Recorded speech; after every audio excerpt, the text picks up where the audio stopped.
The next point is in a way related to the previous point. I would talk about the throat position. And why is it related? You will see very soon, but maybe you heard already from your teacher, open your throat or relax your throat. And your teacher is probably right. It's just very hard sometimes to notice when we do it. The reason we do it, maybe it's also interesting to know, is probably lack of support, and I will explain. When I take a breath, you can do it with me, and I try to hold the air in the body, and then I release it at once. You hear the sound. If I don't support and I want to hold my air, what happens is this sound.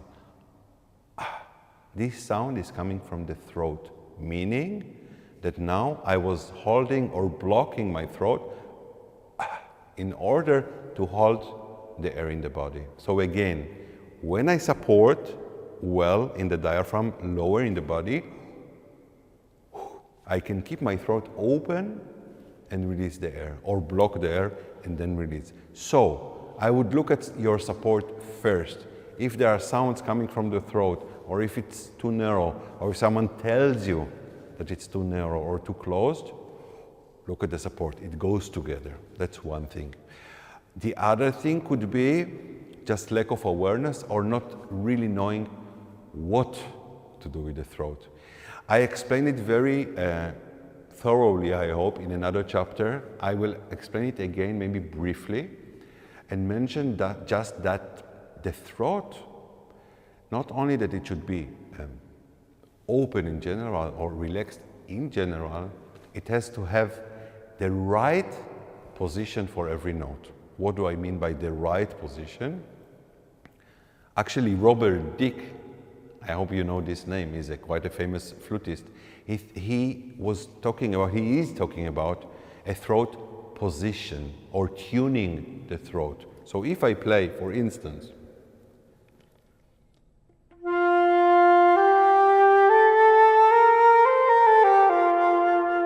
and I want to work on my throat, what I would do, a very basic and important exercise.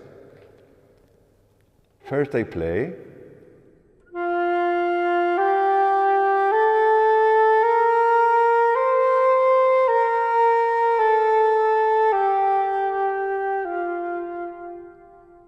then I sing.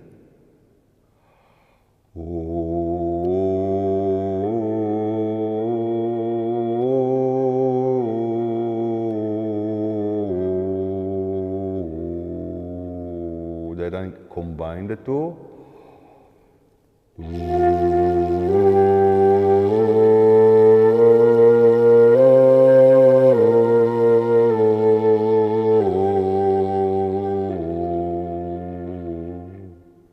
And then I go back to playing with that feel in the throat as if I'm singing.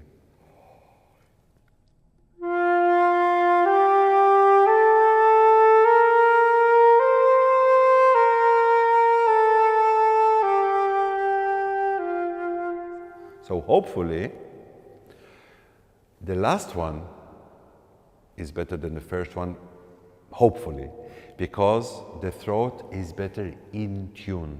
It means that between the flute and the throat, we should have the same intonation, so to say. So when you sing, it should fit the flute, it should be in tune with the flute. It takes time, and it takes some coordination, and it takes also very good hearing control, that you are finding the right pitch. Once you find the right pitch, you will see that this position really helps the richness of the sound, the overtone, the resonance of the sound. I started with an F, but you don't have to start with an F. You have to find the lowest comfortable note that you can sing. It can be an F, it can be any other note. Start from them, play the first, the beginning of the scale up and down, play, then sing with fingering, then play and sing, And then back to playing with this new feeling and see what happened to the sound. If it works, perfect. If it doesn't work on the first time, don't worry. This singing, playing together, when you do it for the first time, it's hard. If you don't manage, try maybe first to sing and then put the flute. So, because this coordination can be a bit tricky in the beginning. Once you get it, it's like riding the bicycle, you have it. And then whenever you feel that maybe something is wrong in the throat, or maybe you need more resonance and you cannot find it, go to this exercise.